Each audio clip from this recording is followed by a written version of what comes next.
चूनिया में चोर घर में दाखिल हुआ, सामान समेटा तो दरवाजा ऑटोमेटिक था, बंद हो गया तो बेड के नीचे ही लेट गया। चोर को सुकून मिला कि ये बाहर चले गए, सांस बंद करके कहीं बैठा हुआ था। यहाँ क्या कर रहे हो? मजदूरी करने आया हूँ। मैंने कहा ये मजदूरी करो, लोग घर में चोरियां कर करके। नहीं, मैं चोरी करने नहीं आया। मैंने फिर बल्ला पकड़ के। पुलिस ने क्या बताया? नशई था, मुजरम था। सोशल मीडिया के ऊपर कल से एक पोस्ट वायरल है, आपके हाथ में एक बैट है और चोर को आप मार रहे हैं। रात हमारे एक दोस्त है मियाँ रशीद एडवोकेट साहब, उनके बेटे की शादी थी। शादी पे जाने से पहले मेरे घर दोस्त इकट्ठे हुए थे। एक दोस्त है मेरे मियाँ अब्दुल मजीद साहब, उन्होंने मेरे घर बाइक खड़ी कर दी। यहाँ पर गाड़ी पे जाने के लिए इकट्ठे चलते हैं हम यहाँ से। अच्छा। तो हम शादी पे इकट्ठे चले गए। मैं शादी में से, मेरे साथ कुछ मेहमान थे, उनको सी ऑफ करने के लिए जल्दी निकल आया और आके अपने घर जहाँ पे बैठे हैं, ये साथ एक रूम है, मेरे ड्राइंग रूम के साथ एक और दूसरा ड्राइंग रूम अटैच, वहाँ आके मैं लेट जाता हूँ। आधे घंटे बाद वो मेरे दोस्त जिनकी बाइक खड़ी थी वो मेरे घर आते हैं। तो आके गेट नॉक करते हैं, तो मैं कहीं मोबाइल में मगन था, मुझे नहीं पता चला गेट कब नॉक हुआ है। बेटे ने दरवाज़ा खोला तो उन्होंने गेट खोल दिया कि चाचू आए हैं, मोटरसाइकिल खड़ी है। उन्होंने पूछा तेरे पापा किधर? उनके पापा साथ सामने वाले रूम में है। अच्छा। बेटा ये कह के चला जाता है अंदर ड्राइंग रूम में से कि वो चाचू जो पापा से मिलेंगे तो खुद ही दरवाज़ा बंद कर देंगे। वो चाचू जी का मूड नहीं बना मुझसे मिलने का, उन्होंने बाइक निकाली और दरवाज़ा खोला और वो इन चक्करों में चले गए कि बेटा दरवाज़ा बंद कर लेगा। बेटा इन चक्करों में रह गया कि वो चाचू दरवाज़ा बंद कर देंगे, दरवाज़ा खुला रह गया। अच्छा। ये कुछ 10:30 बजे की बात है। वो चला गया। हम सारी फैमिली 3 मेंबर थे हम उस वक्त फैमिली में। 2-2:30 बजे चोर के मुताबिक उसने मुझे स्टोरी सुनाई है। अच्छा। कि भी मैं 2-2:30 बजे गली से गुजर रहा हूँ। अच्छा। तो आपका दरवाज़ा खुला था, मुझे खुद ही दावत आम दे रहा था आओ और चोरी करो। अच्छा। तो चोर दरवाजे में कहीं दाखिल हुआ है, जो उसने मुझे स्टोरी सुनाई वही बता रहा हूँ आपको, क्योंकि यहाँ कैमरे तो है नहीं मेरे रूम में। वो कह रहा है मैंने आधा घंटा तो आपके ड्राइंग रूम में सर्च किया, आपको देखा आप उधर सोए हुए, मैं उधर से इधर आ गया, भी ये बंदा तगड़ा है, इसकी तरफ ना जाऊँ। अच्छा। उसने फिर ये साथ मेरे ड्राइंग रूम का दरवाज़ा खुलता है मेरे लाउंज में। लाउंज में एक फैमिली मेम्बर सोया हुआ था, तो उसने उधर एक बेटा मेरा जाग रहा था रात को, मोबाइल पर बच्चे जैसे आज तक लगे होते वो तैयारी कर रहे हैं MD कैड की। तो वो जाग रहा था मोबाइल लेके। तो चोर ने जब देखा बच्चा अंदर वाले रूम में चला गया, चोर अंदर दाखिल हुआ और उसने मेरे लाउंज में टटोलना शुरू किया। तो वहाँ पर एक पता नहीं, वो कहता है मुझे यहीं से छुरी मिली, एक बहुत बड़ी छुरी उसके हाथ में थी। अच्छा।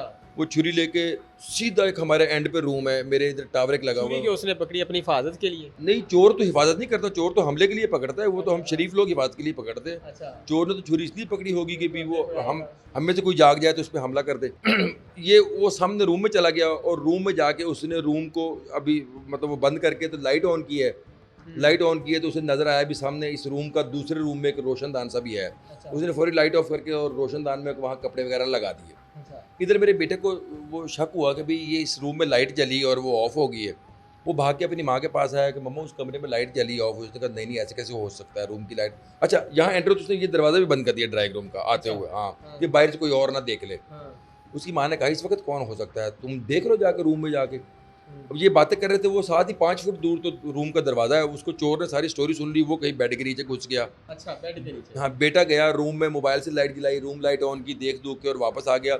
वो बेटा मुझे बता रहा है कि मेरे ज़हन में था वो मूवीज़ बच्चे आजकल देखते हैं, वो जितनी वो डरावनी मूवीज़ आती, हॉरर मूवीज़। उसने कहा मुझे लगा कोई जिन आया और जिन ने लाइट ऑन ऑफ की और मैं बाहर आ गया हूँ। अच्छा। अब वो बेटा अंदर वाले रूम की बजाय डरता हुआ, माँ को तो बताया नहीं, माँ के साथ वाले वो बेड पे लाउंज में लेट गया आके।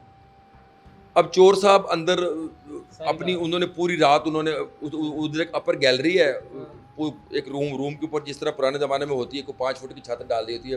पहले वो गैलरी में घुसा, पूरी तलाशी ली, वहाँ बड़ा स्पेयर सामान पड़ा था। वो रूम हमारा बच्चों को रूम है, वहाँ पर बहुत से कपड़े शपड़े, बच्चों की ज्वेलरी और बच्चों के सारा वो ड्रेसिंग मेकअप शेकअप सब कुछ वहाँ पर। उसने एक एक चीज़ फरोली, क्योंकि वो तकरीबन 5 घंटे रहा है हमारे घर। अच्छा। फरोल फराल के। तो अब इसके साथ मुझे लगता है एक और मेंबर भी है ये पीछे, ये जो हम हमारे काबू आया है। वो इधर ड्राइंग रूम में पता नहीं चौकीदार पे बैठा है। अच्छा। वहाँ पे उसने कुछ चोरी चारी करके उसको कुछ सामान दिया है। ये अब वही बताता है। वो खैर वो तो अभी तक नहीं माना। वो तो कहता है मैं अकेला ही हूँ, चूँकि हमारा सामान वहाँ पे मौजूद नहीं है। तो हमारा दिल कहता है कि साथ और मेंबर है, पुलिस तफ्तीश में बताएगी अगर वो पकड़ा जाएगा, क्योंकि आपने कहा वो पकड़ा गया, पकड़ा नहीं गया, वो भाग गया एंड पे आके। अब वो चोर साहब अंदर रह गए। तो सुबह वो बच्चों ने स्कूल जाना था, बेटे और बेटी दूसरे कज़न जिनके घर वो अपने वो डेथ हुई थी, वहाँ से आते हैं 6:15 बजे। और आके तो जब वो उस रूम की तरफ जाते हैं, वो चोर के पास ना कहीं, जब उसने रात को बच्चा जागा तो कहीं वो गेट लॉक हो गया और दूसरा वो बच्चा लाउंज में आ गया। तो वो इस चक्कर में रहा, बच्चा सोएगा तो मैं निकलूंगा, रूम भी नहीं खुला उसे, वो बाहर से सेंटर लॉकिंग हो गई। तो चोर बेचारा घबरा के कहीं अंदर ही बैठा रहा वो।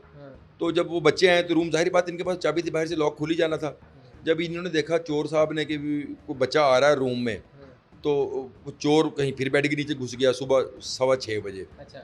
बेटी उस रूम में जाती है तो उसने देखा भी मेरा पर्स खुला हुआ और सारा सामान बिखरा हुआ, वो भागी भागी बाहर आई, मम्मा मेरे वो पर्स को किसने छेड़ा है। अच्छा। उसने कहा पता नहीं तुम्हारे पापा ने कोई रात को कहीं कुछ चीज़ लाने के लिए कोई खुले पैसे ना हो तो उन्होंने कहा उनसे पूछ लो। वो मेरे पास आके जो मुझे उठाया, पापा ऐसे ऐसे आप मेरे पर्स में से कुछ लिया है। उसके पर्स में से कुछ पैसे थे खुले, कुछ 2-3 हज़ार, वो नहीं थे। मैंने कहा मैंने तो नहीं लिया। कह रही ऐसे सारा सामान बिखरा हुआ। मैं घबरा के उठा, सामान कैसे बिखरा हुआ है। अच्छा। मैं भागा, साथ उस रूम में गया हूँ बेटी के साथ। तो चोर साहब अभी तक स्टिल बेड के नीचे घुसे हुए हैं। घुसे साहब, जाहिर बात है चोर तो रात को काबू जो आ गया दरवाज़ा बंद होने से, तो वो अब वहाँ फंसा हुआ है। मैं खैर वो पूरा वो कमरा देखा, वो जो ड्रेसिंग टेबल पे बच्चों के वो परफ्यूम्स और लिपस्टिक और नेल पर सब बिखरी हुई हैं। नीचे अलमारियों में घर का सामान रखा हो तो सारा बाहर पड़ा हुआ है। एक वहाँ संदूक रखी है कपड़ों की, वो सारा सामान बिखरा हुआ है। सामने अलमारी में वो कपड़े गिरे हुए हैं, बच्चे के पर्स बिखरा हुआ है। बेटा मुझे कह रहा है पापा ये तो कुछ जिन जुन नहीं आया है। मैंने कहा ये जिन की कार्रवाई नहीं है, ये किसी इंसान की कार्रवाई है। मैं घर वालों से लड़ना शुरू हो गया, आपका सहन वाला दरवाज़ा खुला रहता अक्सर, वो तो नहीं खुला रह गया। जाओ छत पे देखो कौन। हमको 20-25 मिनट रूम को टटोलते रहे हैं, उसकी सांस की भी आवाज़ नहीं आई हमें बिल्कुल। अच्छा। क्योंकि पंखा भी बंद था। तो खैर हम बाहर आते हैं, बाहर आके वो ये बेटी मेरी वो सेन में खड़ी, लॉन्ज में खड़ी हो जाती है। एक बेटे को मैं छत पे भेजता हूँ, देख के आओ किधर से ये छत से आया है। अच्छा, मिसेस मेरी बेटे को आवाज़ देने चली गई, जो मेरे कज़न के घर गया हुआ था, जो बेटी और बेटा वो भी आ गया। मैं अपने रूम में आया, मैंने कहा अपने रूम में तो देखूँ, वहाँ पे मेरे पास वो सामान वगैरह पड़ा होता है, असला वगैरह। तो मैं खैर अपने रूम में आया हूँ। तो इतने में जब चोर को सुकून मिला कि ये बाहर चले गए, 20-25 मिनट से वो सांस बंद करके बैठा हुआ था। अच्छा। तो जब उसने देखा भी वो चले गए तो चोर की कोई हवा निकल गई बड़ी ज़ोरदार। अच्छा। जब चोर की हवा निकल गई है तो चोर खुद भी घबराया, उसके मुंह से भी कोई आवाज़ निकली, तो बच्चे घबरा के चीख के बाहर सेन में चले गए। अच्छा। तो चीखना शुरू हुए तो मैं भागा वहाँ से वेपन लेके, मैं लाइसेंस से वेपन है। उन्होंने मुझे कहा कि पापा अंदर है कोई। मैंने कहा वो बेटा किधर है। मेरे जहन में था भी ऐसा ना हो कि वो बेटा ही अंदर हो, उसकी वजह से परेशान हो गए हो। उन्होंने कहा ये खड़ा, दूसरा किधर है। उन्होंने कहा वो गली में आ गया। तो मैंने आवाज़ दी, कोई बोले ना, मैंने फिर फायर किया रूम की तरफ। जब मैंने फायर किया तो चोर साहब की तो चीखें निकल गई, बचाओ बचाओ। मैं फिर दरवाज़ा खोल के अंदर गया हूँ तो चोर साहब बेड के नीचे से बरामद हो रहे थे। क्या कर रहे थे, क्या कर रहे थे जब आप, क्या बचाओ में क्या कह रहे थे, पंजाबी में, उर्दू में क्या कह रहे थे? बस वो इतना तो नहीं, मैं वो बड़ा मतलब इस तरह की शॉक्ड मूवमेंट थी। अच्छा। वो अब नहीं अंदाज़ा हो सकता पंजाबी की उर्दू। लेकिन जब मैं रूम में दाखिल हुआ हूँ, जब वो बेड के नीचे से उसकी टांगे अंदर थी और बाकी धड़ बाहर निकला हुआ था, खड़ा होकर, और मैं तो देख रहा था मुझे मारना ना मारना ना। मैंने कहा आजा बाहर, आजा बाहर। तो वो बेड का, और बेड तो बड़े, हाँ हाँ बिल्कुल बिल्कुल, बेड बहुत तंग था। और वो लड़का समझ लो बेड और उसमें एक बाल बराबर फर्क होगा, और बड़ी मुश्किल सी, पता नहीं कैसे चोर हो तो पता नहीं, मुझे लगता है चोर बेड के नीचे देख के चोर पाइप में से भी गुजर जाएगा, जैसे चोर बेड के नीचे घुसा है। आपको दिखाएंगे वो बेड वाकई बहुत तंग है। यहाँ इस बेड के नीचे से चोर निकला जब मैं आया हूँ, यहाँ से नीचे घुसा हुआ था। अच्छा। कितनी थोड़ी सी जगह इसके नीचे वो आ गया। मेरे बेटे ने मुझे वो आके बैट पकड़ा दिया ला के। मैंने कहा आजा भी बाहर आजा। आगे मुझे हाथ जोड़ के कह रहा मैं चोरी करने नहीं आया, चोरी करने नहीं आया। उसने ना शलवार पहनी हुई थी, शर्ट उसकी नहीं थी, तो शलवार में यूँ करके ना जेब पॉकेट तो नहीं थी, वो टेढ़ा करके उसने जहाँ पे वो, हाँ वहाँ वो फूले हुए थे। तो मैंने कहा इसकी यहाँ तलाश करो। और बच्चों के मोबाइल शोबाइल पड़े थे, कुछ ख़राब थे, कुछ कोई ठीक, एक था वो आईफोन और 2 और थे हवावे वगैरह के, वो निकले। और उसके वहाँ से अपने USB और वो बेटी के वो पैसे निकल आए, और एक हार्ड डिस्क निकल आई। नहीं, ज्वेलरी तो वो बाद में बचे, उसकी किसी पार्टनर को दे के भगा दिए। 2 लोग हैं ये। अच्छा। एक अंदर गया है, एक लगता है यहाँ पर ड्राइंग रूम में था। अच्छा, तो वो खैर मैंने जो वो कहे जब चोरी नहीं, जब सामान निकला, मैंने कहा तू तो बकवास कर रहा है, मैं चोरी नहीं करना है। तो ये क्या है, नहीं मैं चोरी करने नहीं आया। मैंने फिर बल्ला पकड़ के मैंने उसकी तशरीफ़ पे फिर बल्लों से मारा उसको। अच्छा। मैंने कहा यार हम तो सियासतदान लोगों की खिदमत करने वाले हैं, लोग तो हमारे लिए दुआएं इतनी मांगते हैं, हमारे घर तो बिल्ली पूछ के आती है। पुलिस ने कार्रवाई का आगाज कर दिया है, पुलिस को बताया नहीं हमने। अच्छा, मैंने कहा हमारे घर तो बिल्ली भी पूछ कर आती है, तुम हमारे घर कहाँ से शरीफ लोगों के घर आ गए हो। अच्छा। अब मैंने मार वाला हिसाब जो आप, हाँ बिल्कुल। मैंने उसको अच्छा उसको उसकी बैग तशरीफ को लाल किया। अच्छा। वो बैट कोई कमज़ोर था या पता नहीं वो मजबूत था, बैट टूट गया। अच्छा। मेरे मोहल्लेदार आ गए, कुछ 10-12 ख़वातीन आ गई, 8-10 लोग आ गए, क्या हुआ। उन्होंने कहा, मैंने कहा ये चोर पकड़ा गया, आपके घर कैसे आ गया। अब उसे पूछूं, मुझे तो पता नहीं था, गेट खुला रह गया। मैंने पूछा कैसे आए हो, कह रहा आपके ड्राइंग रूम का गेट खुला रह गया। मैंने कहा ड्राइंग रूम का गेट तो खुला नहीं हो सकता। वो कसम उठाया जी आपने मुझे, मेरा झूठ नहीं बोलता, ड्राइंग रूम का गेट ही खुला रह गया। खैर वो बाद में मैंने तस्दीक किया, ड्राइंग रूम का गेट की जो स्टोरी आपको सुनाई वो गेट ऐसे खुला रह गया। तो खैर मैंने फिर 15 पे कॉल की, 15 वाले अटेंड नहीं हो रहा था, कुछ 10-15 मिनट में अटेंड हुआ। पुलिस वालों से कांटेक्ट हो रहे थे, आपको पता है जो मुल्क की सूरत हाल है वो इंतशारी टोला है, मुल्क में मामला ख़राब कर रहा है, तो पुलिस वाले वहाँ ड्यूटीज़ पर थे। तो खैर वो बड़ी मुश्किल से वो 15 वालों को पुलिस ऑफिसर से रब्ता हुआ। इस दौरान बंदे चूँकि ज़्यादा जुड़ गए थे, हर बंदा उसको मारने को ट्राई में था, भी इसको थप्पड़ मार के अपना सवाब दारान में हिस्सा डाल लें। मैंने कहा इसको ये ना हो कि बंदा यहाँ मारा ही जाए, इसको यहाँ से निकालूं, दरगाह से पुलिस के हवाले किया जाए।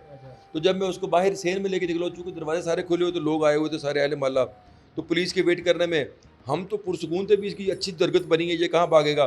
पुलिस के आने से पहले वो दौड़ गया हमारे पास। जब वो पुलिस के पास से दौड़ गया तो फिर अब मैंने खैर FIR के लिए दरख्वास्त दी है, पुलिस वालों ने भरपूर तावन किया। वो हमने देखा भी वो 2 जो गोल्ड रिंग होती हैं और एक हल्का वो लॉक चेन टाइप सी। कितना नुकसान, टोटल मालियत कितनी थी? अब तो मुझे गोल्ड का रेट तो पता नहीं, कोई 1 तोले के क्राउंड बोट होगी वो। अच्छा। गोल्ड की कीमत फ्रेश नहीं पता, बड़े अरसे पहले। आपने फिर जानकारी ली है? उसने तो कपड़े भी नहीं पहने हुए थे, वो कौन था उसका पता किया है? मैंने पूछा उससे तुम्हारा नाम क्या है, कह रहा है मेरा नाम है हंजला। अच्छा। और मैंने कहा तुम कहाँ के हो, कह रहे मैं कांवे झोंक का हूँ। मैंने कहा वो किधर, कह रहा कोटरदा किशन के पास। मैंने कहा तो 30 किलोमीटर दूर यहाँ क्या कर रहे हो, कह रहा मैं मजदूरी करने आया हूँ 6 महीने से। मैंने कहा ये मजदूरियाँ करो, लोग घर में चोरियाँ कर करके। अच्छा खैर वो नहीं, मैं इधर रहता हूँ, मैं फलां करता हूँ, मैं मेरे साथ दोस्त है, किराए पे मकान लिया। मतलब वो मैं चूँकि उस वक्त वो गुस्से में था, मैं उसको मेरा दिल कर रहा था मारूँ, मैं उसका इंटरव्यू तो कर नहीं रहा था। जाहिर बात है मैं कोई पुलिस इन्वेस्टिगेशन ऑफिसर तो था नहीं कि मैं उसकी वो इन्वेस्टिगेशन करता। मैं तो मेरे घर में चोर घुसा तो इमोशनल था, इंटरव्यू कम किया, थप्पड़ ज़्यादा मारे हैं। अब देखिए पुलिस वालों ने। आपको क्या महसूस हुआ, वो चोर एक नशई था या कोई आदि मुजरम था? पुलिस ने क्या बताया? देखिए जी जो उसकी चोर की सूरत थी ना, अब एक कांवे झोंक का लड़का चूनिया में अरसा दराज से हो, फिर उसकी जब हमारे पास तस्वीरें भी हैं, तो वो तस्वीरों से वो 2-3 जगहों से पहले भी भागा है, लोगों ने पकड़ा है, तो वो एक प्रॉपर चोर है। अगर कोई वो नशई तो मुझे नहीं लगता नशई हो, आजकल जो जदीद नशा आया हुआ है वो क्या बोलते हैं उसको, आइस का, तो वो लोग करते हैं अपने आप को एक्टिव करने के लिए। ऐसा मुझे लग रहा था वो कि भी वो वारदातें डालने के लिए बंदों में जोशो वलवला पैदा, सुना है मैंने मेडिकल बड़े इंटरव्यूज़ में। तो मुझे तो नहीं लग रहा कि वो या नशे करता हो, क्योंकि मुझे अब शाम तक 3-4 लोगों ने तस्दीक कर दिया कि फ़लाँ जगह से हमने पकड़ा था, माफ़ी दे दी, फ़लाँ जगह से पकड़ा था। ये प्रॉपर एक चोर है और जो वारदातें डाल रहा है यहाँ पर हमारे। के अलावा है कि उनके घर वालों ने आपसे कोई रब्ता शाब्ता किया? वो मुझसे फ़ोन नंबर मुझे लिखवा रहा था, मेरे बाप का नंबर ले लो। पहले तो मैंने कहा इसके बाप को कॉल करूँ, फिर मैंने कहा मैंने इसके बाप से क्या लेना, जब ये पकड़ा जाएगा तो खुद इसका बाप आ जाएगा। मैंने उससे नंबर ही नहीं लिया। उसने जस्ट इतना बताया है कि मेरा नाम हंजला है और बाप का नाम शायद अकरम बताया कि मैं कामी झोंक कोटरदा किशन के पास का रहने वालों पास। लोगों को आखिर में क्या पैगाम देंगे देखने वाले नाज़रीन? मैं लोगों को ये पैगाम दूंगा, सबसे पहली बात तो रात को जो घर के ज़िम्मेदारान हैं, बल्कि हर फैमिली मेम्बर को चाहिए कि अपने चारों तरफ दरवाजे जितने उनको लॉक करके बाकायदा अच्छे तरीके से सोएं, और बच्चों पे ना छोड़े, जो बच्चों के वालिदैन हैं वो ध्यान से करें। और अगर कोई आपको चोर पकड़ा जाता है तो लोग आमतौर पे चोर की पैरवी नहीं करते और वो चोर के हौसले बढ़ते और दोबारा फिर वो चोरियां करता है। यहाँ पर छोटी छोटी वारदातों को लोग इग्नोर कर जाते हैं। किसी का 2-4 हज़ार का नुकसान हुआ है तो वो बोलता नहीं है चलो दफ़ा करो, मैंने क्या करना है। वही चोर फिर अगली दफ़ा 2 लाख का नुकसान करता है।